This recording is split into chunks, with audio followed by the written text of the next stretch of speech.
Come here, Squishy. Come here, little Squishy. Ow!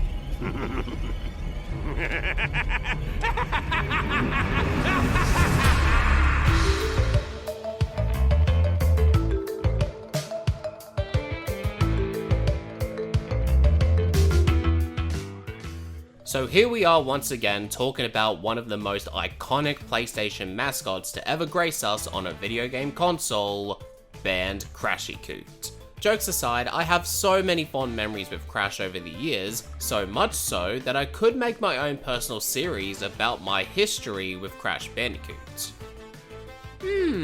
Maybe another time.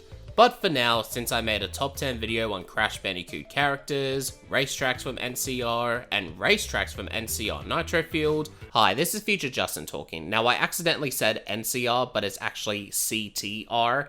I honestly don't know how I pulled that one out of my ass. I believe it's time to take it one step further as I present to you my top 10 Crash Bandicoot levels. In this list, I'll be including levels from Crash 1, Crash 2, Crash 3, yes, Wrath of Cortex will be included as well, and Crash 4, It's About Time.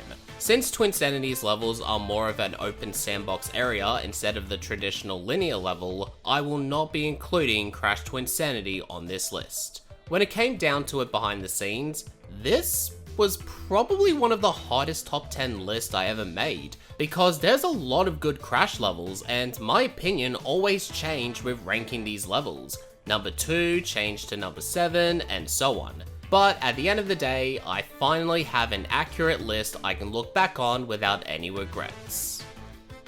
Hopefully. And with that being said, let's begin. Number 10.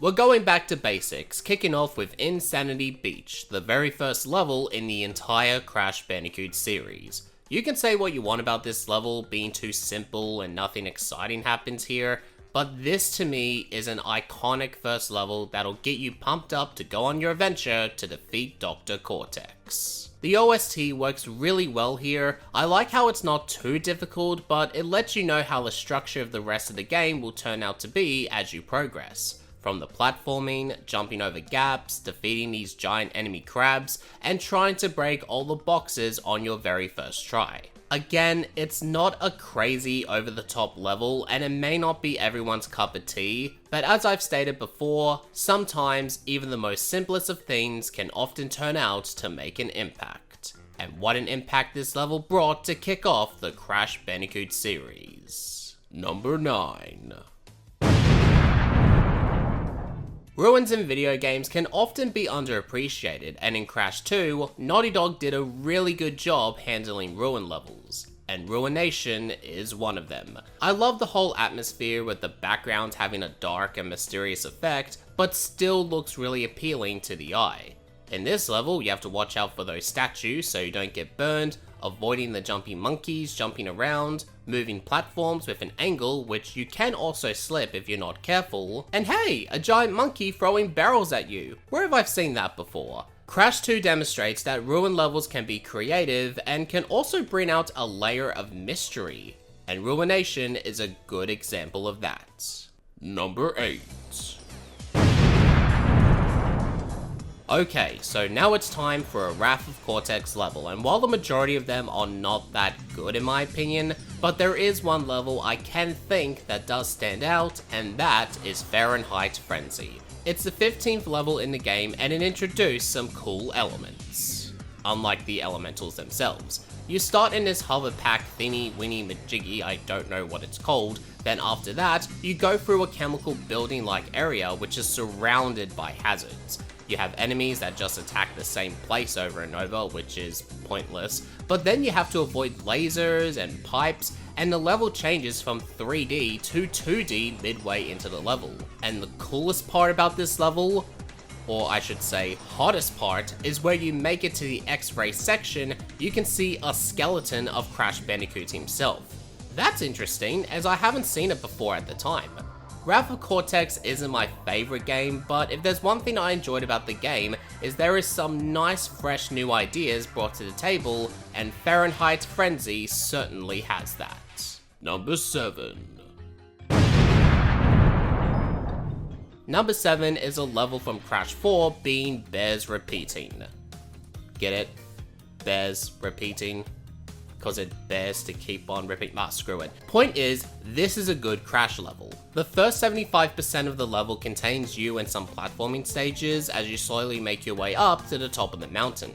You can use one of your masks named Kapuna to slow down time against the fast moving platforms. And hey, you can walk on nitro crates here, and it's not a stupid gimmick, as using the mask ability to walk on nitros while time is slowed down makes perfect sense.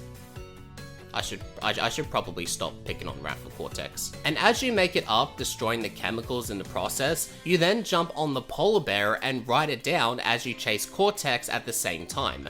It's honestly such a cool level, haha, to partake in, and it's one of those Crash 4 levels where it's not too challenging, but very rewarding when you complete the level. Number 6.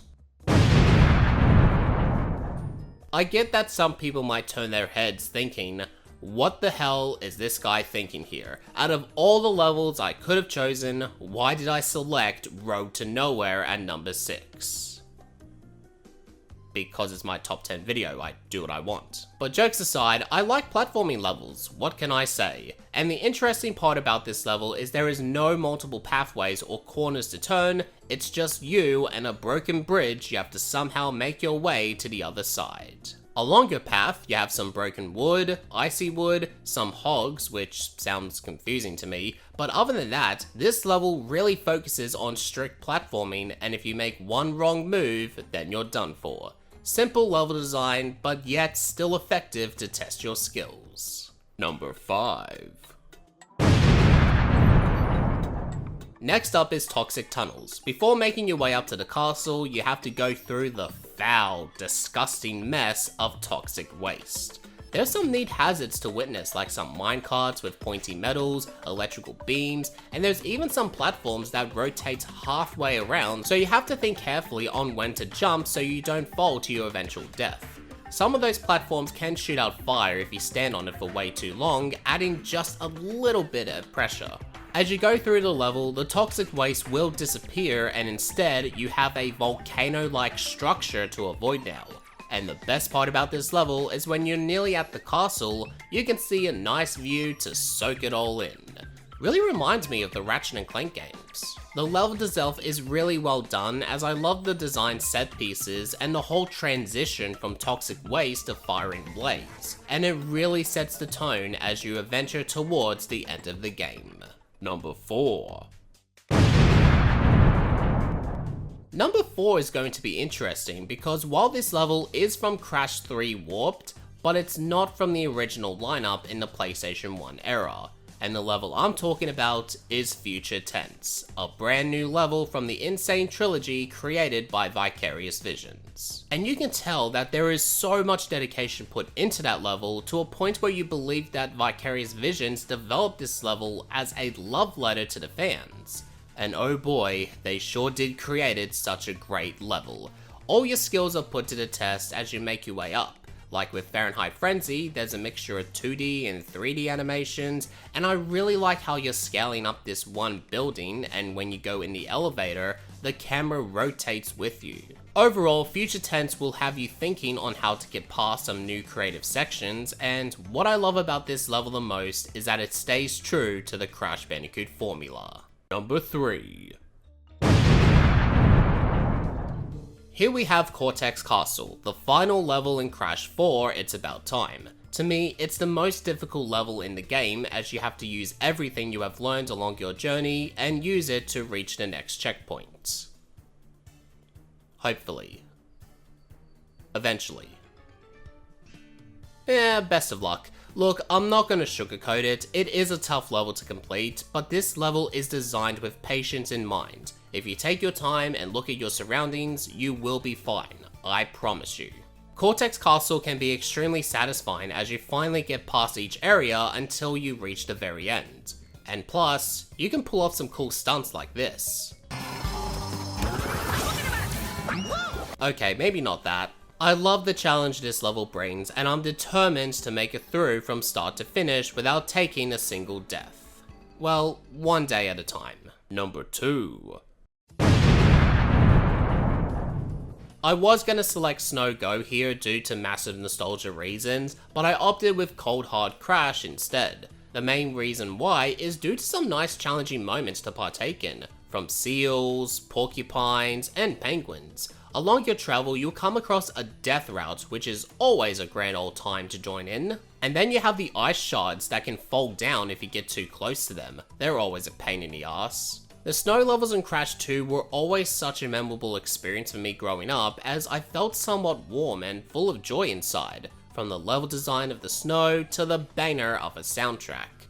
And while it is a massive delight to go through Cold Hard Crash, but it's not the number one spot. Number 1. And so, the number 1 spot and my favorite level in the Crash Bandicoot series of all time is Offbeat from It's About Time. If you think about Crash levels, we've seen plenty of jungle levels, snow levels, and so on, which have been redone before plenty of times. But I haven't seen a Crash level resembling New Orleans before, with its lights and music, and oh my goodness, what an amazing level. The fireworks, the good use of instruments, the buildings lighting up, and I love how enemies only attack to the beat of the sound. It's so cool. And the epic finale when you're grind railing towards the end, a band is playing you off, and that is just chef kisses all around. It's something new, different, and fresh to the Crash Bandicoot level, and yet it made so much of an impact that I end up replaying that level over and over again. And that was my top 10 Crash Bandicoot levels. I hope you enjoyed this video and let me know what is your favorite Crash level. And until then, don't forget to leave a like, share the video, and subscribe to the channel if you are new. My name is Justin Hurst, telling you to keep calm and keep playing video games.